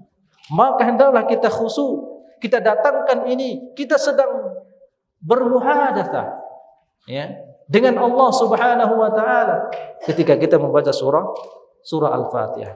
Nah, jadi langkah yang keenam agar kita selamat atau menggapai keselamatan dengan banyak berdoa kepada Allah Subhanahu wa taala, karena tidak ada satu kebaikan pun mampu kita lakukan kecuali itu hidayah dari Allah. Kalau kita sudah yakin ya amal-amal saleh tidak mampu kita lakukan kecuali hidayah dari Allah, maka minta kepada Allah. Ya, Allah berfirman, wa qala rabbukum ud'uni astajib lakum. Rabb kalian berfirman, mengatakan ud'uni, minta kepadaku, astajib lakum, pasti aku akan memenuhi permohonan kalian. Nah, kita ringkas jamaah yang dimuliakan Allah Subhanahu wa taala. Yang keberapa sekarang? Nah, yang ketujuh, mulazamatut taubah wal istighfar. Agar kita, atau langkah yang ketujuh agar kita mampu meraih keselamatan, hendaklah kita senantiasa bertaubat dan beristighfar. Nah, Nabi kita yang mulia sallallahu alaihi wasallam beliau mengatakan, walladzi nafsi biyadihi inni la astaghfirullah wa atubu ilaih fil yaumi mi'ata marrah. Demi jiwaku yang berada di tangannya, kata Nabi Muhammad sallam, sungguh aku bertaubat dan beristighfar kepada Allah Subhanahu wa taala dalam sehari 100 kali. Apakah Rasulullah SAW memiliki dosa? Tidak ada dosa beliau sallallahu alaihi wasallam. Bersamaan dengan itu beliau banyak beristighfar. Nah, 100 kali dalam sehari dalam riwayat ya, inni la astaghfirullah wa atubu ilaih 70 marrah, 70 kali ya. Itu Rasulullah sallallahu alaihi wasallam banyak beristighfar dan bertaubat kepada Allah Subhanahu wa taala.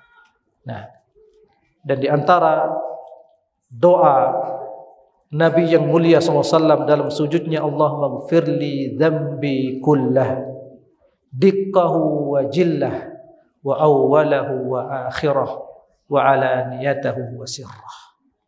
Ini banyak beliau baca dalam sujudnya. Ya Allah, ampunilah dosa-dosaku semuanya ya. Diqqahu wa jillah, yang kecil ataupun yang besar. Wa awwalahu wa akhirah, dosa-dosaku yang dari pertama, dari dulu atau sampai terakhir, sampai akhirnya.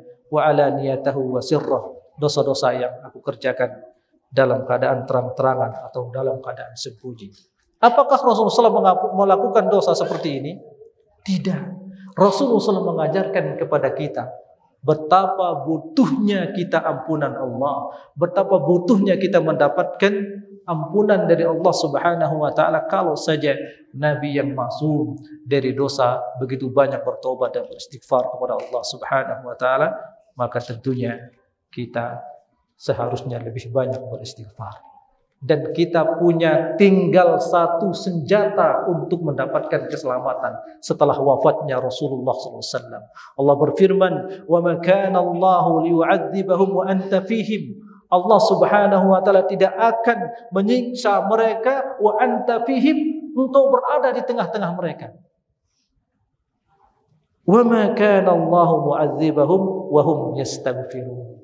Dan tidaklah Allah Subhanahu wa taala akan menyiksa mereka apabila mereka senantiasa beristighfar. Rasulullah telah wafat. Allah tidak akan menyiksa hambanya ketika ada Rasulullah. Sekarang Rasul sudah tidak ada.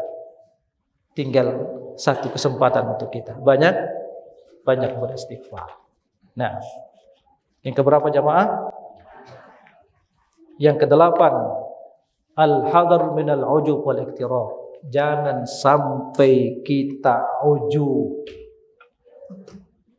dengan amal-amal soleh yang sudah kita lakukan. Saya menyumbang di pesantren sana 800 juta, masjid ini 500 juta. Dia pamerkan, dia bangga, dia ujub dengan amalannya. Tidak ada artinya. Wahai hamba Allah, tidak ada satu amalan pun yang soleh mampu engkau lakukan kecuali itu hidayah dari Allah Subhanahu wa ta'ala. Bahkan ujub dengan amal soleh yang dilakukan itu membinasakan seseorang, sebagaimana hadis Rasulullah salasun muhlikat.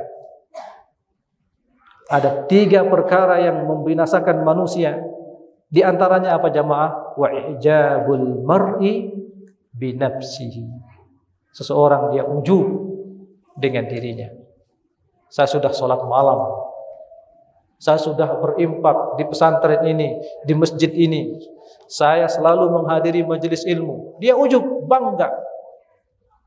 Nah, dan penyakit ujub ini jamaah, bahayanya menimpa orang-orang soleh. Menimpa orang-orang soleh, orang-orang yang ahli ibadah. Penyakit ujub ini kebanyakan menimpa orang-orang soleh, ahli ibadah. Kalau orang pelaku maksiat, apa yang dia ujub? Apa yang pantas dia ujubkan? Dia pelaku maksiat, apa yang dia banggakan? Karenanya penyakit ujub ini banyak menimpa orang soleh. Karenanya perhatikan, jangan sampai kita ujub dengan amal soleh yang kita lakukan. Kenapa jamaah? Karena satu pun dari amal soleh itu tidak mampu memasukkan kita ke dalam surga. Ya. Ketika Rasulullah sallallahu alaihi wasallam menyampaikan la yadkhula ahadan amaluhu al-jannah, seseorang dari kalian tidak akan pernah amal ibadahnya itu mampu memasukkannya ke dalam surga. Sahabat bertanya, wala anta ya Rasulullah, tidak pula engkau wahai Rasulullah? Qala la wala ana, tidak pula saya. Illa ayataghammadani Allahu bifadlin wa rahmah. Hanya saja Allah Subhanahu wa ta'ala telah menganugerahkan untukku karunia dan rahmatnya. Jadi amal ibadah ini sebab kita mendapatkan rahmah Allah. Bukan amal ibadah ini yang memasukkan kita ke dalam surga, tapi rahmah Allah, karunia dari Allah Subhanahu wa ta'ala. Nah, karena bagaimanapun kita beribadah, kita tidak pernah mampu mendatangkan ibadah itu dengan sempurna. Dan kalau kita lihat apa yang Allah Subhanahu wa ta'ala siapkan di surga, ma la ainun ra'at wa la udhunun sami'at wa la khatar ala qalbil basar. Surga yang disiapkan oleh Allah Subhanahu wa ta'ala untuk orang-orang yang beriman, apa yang tidak pernah dilihat oleh mata, apa yang tidak pernah didengar oleh telinga, dan apa yang tidak pernah terbetik dalam hati. Itu keindahan surga. Kalau kita bandingkan dengan ibadah yang kita lakukan, tidak ada nilainya sedikit pun ibadah kita. Karenanya ibadah-ibadah kita ini sebab kita mendapatkan rahmah Allah Azza wa Jalla. Nah, yang keberapa jamaah? Yang ke-9, tadzakkurul hisab wal wuquf baina yadayillah. Ingat, renungkan hari dihisab dan disidang di hadapan Allah. Masing-masing kita akan disidang. Masing-masing kita, amalan kita semuanya akan dihisab oleh Allah Subhanahu wa ta'ala. Ingat, pernahkah kita meluangkan waktu waktu di antara 24 jam ini yang diberikan oleh Allah Subhanahu wa taala, kita renungkan apa yang sudah saya lakukan. Ibadah apa yang saya andalkan di hadapan Allah Subhanahu wa taala. Nanti ibadah ini akan dihisab. Pernahkah kita meluangkan waktu kita dari 24 jam ini kita duduk berzikir, mengingat dosa-dosa yang begitu banyak yang sudah kita lakukan, lalu kita bersimpuh meminta ampun kepada Allah sampai kita menangis? Nah, padahal Rasulullah SAW sudah menyebutkan, sab'atun yudhilluhumullah fi dhillihi yawma la dhilla illa dhilluh. Ada 7 kelompok manusia yang akan mendapatkan naungan langsung, pertolongan langsung pada hari dikumpulkannya manusia di padang mahsyar kelak. Ya, ada 7 kelompok manusia. Di antara mereka, wa rajulun dzakarallaha khaliyan fafadat 'ainuhu. Seseorang yang dia menyendiri berzikir kepada Allah, dia ingat dosa-dosanya, lalu dia meminta ampun kepada Allah sampai matanya menangis. Itu di antara orang-orang yang langsung mendapatkan naungan atau pertolongan langsung dari Allah pada hari manusia dikumpulkan di padang mahsyar. Nah, maka jamaah, di antara yang menyelamatkan kita di akhirat kelak apa jamaah? Ya. Apa? Yang kesembilan apa? Nah, merenungkan hari dihisab dan disidang di hadapan Allah Subhanahu wa taala. Nanti setiap manusia akan disidang di hadapan Allah. Laisa bainahu wa bainallahi turjuman. Tidak ada antara dia dan Allah penerjemah. Langsung dia dihadapkan oleh Allah Subhanahu wa taala. Allah perlihatkan kepadanya, ini dosamu, ini amal-amalanmu dulu yang kau lakukan. Ya, wal yaumu ghafartu laka, bagi orang yang diampuni oleh Allah. Orang beriman ditampakkan di hadapannya oleh Allah Subhanahu wa taala dosa-dosa kesalahannya, dosa-dosa kemaksiatannya. Satartu laka fid dunya wal yauma aghfiru laka. Dosa-dosa yang kau lakukan ini di dunia dulu, aku tutupi dosa-dosa itu darimu. Tidak ada orang yang mengetahuinya. Dan pada hari ini aku ampuni. Nah, itu akan pasti kita akan menghadapi hari itu. Hari kita disidang oleh Allah Subhanahu wa ta'ala. Dan yang ke-10 jamaah, beramar ma'ruf dan nahi munkar. Nah, langkah untuk mendapatkan keselamatan yang terakhir hendaklah kita beramar ma'ruf dan melarang seorang melakukan kemungkaran. Siapa yang melakukan amar ma'ruf dan nahi munkar? Ya, orang yang berilmu. Dan tidak harus dia sudah hafal Al-Quran, tidak harus dia sudah lulusan atau keluar dari Universitas Islam Madinah, Universitas di Riyadh dan di mana. Ketika dia memiliki ilmu, satu ilmu yang dia ketahui dan ilmu itu sahih min sunnatin Nabi sallallahu alaihi wasallam, itu yang dia dakwahkan. Ada kisah disebutkan oleh syekh kami di Mekah. Ada orang, dia mendapatkan hadis Rasulullah SAW, hadis yang kita bacakan tadi, kalimatani khafifatani 'alal lisan, ya, thaqilatani fil mizan wa habibatani indar rahman, subhanallah wa bihamdihi, subhanallahil azim. Ada dua kalimat ini ya sangat ringan di lisan, sangat dicintai oleh Ar-Rahman dan sangat berat dalam timbangan. Dia hanya menghafal hadis itu. Kemudian dia berdakwah. Setiap dia ketemu dengan saudara muslimnya, dia mengucapkan salam, assalamualaikum, waalaikumsalam. Lalu dia sampaikan hadis ini, kalimatan ya habibatan indar rahman, khafifatani 'alal lisan, wa thaqilatani fil mizan, subhanallah wa bihamdi, subhanallahil azim. Disampaikan setiap dia bertemu dengan saudaranya, akhi, ada dua kalimat yang sangat ringan dan diucapkan oleh lisan, tapi dua kalimat ini sangat berat dalam timbangan dan sangat dicintai oleh Ar-Rahman. Subhanallah wa bihamdi, subhanallahal azim. Itu terus yang dia dakwahkan karena itu ilmunya. Dan ilmu ini syaratnya harus sahih. Balighu anni walau ayat. Sampaikan dariku walaupun itu satu ayat saja. Jangan ngarang-ngarang sendiri. Ya. Walaupun satu hadis yang kita sampaikan, satu ilmu yang kita ketahui, itu yang disampaikan sampai orang ini begitu terus. Setiap dia ketemu sama saudaranya, dia sampaikan satu hadis itu saja. Sampai setiap orang yang ketemu mengamalkan subhanallah wa bihamdi, subhanallah azim. Suatu ketika dia sakit. Ya, masuk rumah sakit. Pingsan, tidak sadar, koma. Ya, dai tersebut. Dai yang hanya mendakwahkan dua kalimat tadi. Begitu dia sadar, datang dokter di hadapannya, sadar, salam ke dokter itu, assalamualaikum warahmatullahi kalimatani. Ya, berdakwah baru sadar, kalimatani khafifatani 'alal lisan, thaqilatani fil mizan wa habibatani indar rahman, subhanallah wa bihamdi, subhanallahil azim. Baru sadar dari komanya. Setelah dia mendakwahkan itu, dia meninggal. Dia ada ikhwah.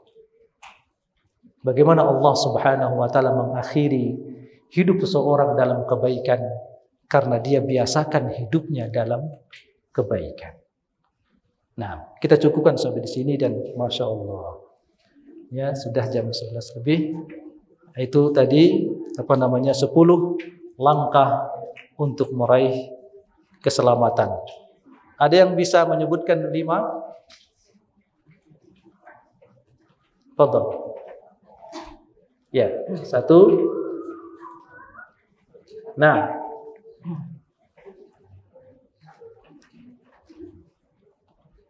yang pertama orang yang mendapatkan yang pertama kalau dengan wahid untuk ayat Allah dan mendapatkan ibadah kepada Allah. Yang kedua dengan biasa untuk Nabi kita berdoa. Yang ketiga dengan kita takut kepada Allah. Yang keempat menjaga lisan. Yang kelima para kita menjauhi kesyirikan. Hayyakallah. Ahsan tabarakallah. Fadhal. Si hadiahnya.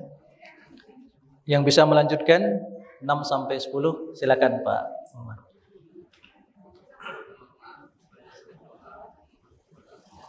Nah, banyak berdoa.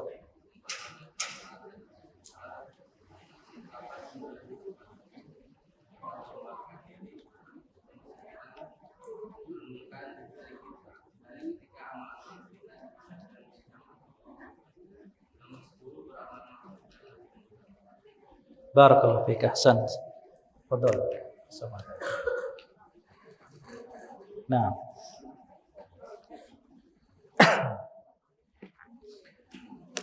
Tambahan jamaah yang dimuliakan Allah SWT, di antara metode dan uslub dakwah Nabi kita yang mulia sallallahu, beliau banyak menyebut angka agar membangkitkan intibah atau kesemangatan kita dengan angka tersebut. Contohnya hadis yang kita baca tadi, sab'atun yudhilluhumullah fi dhillihi yawma la dhilla illa dhilluh. Ada 7 kelompok manusia yang Allah Subhanahu wa taala akan berikan pertolongan untuknya pada hari tidak ada pertolongan kecuali dari Allah. 7. Nah, ini Rasulullah menyebutkan 7. Orang yang mendengarkannya semangat, apa ya yang 7 itu? Ya. Ada yang hafal apa yang 7 itu jamaah? Ada 7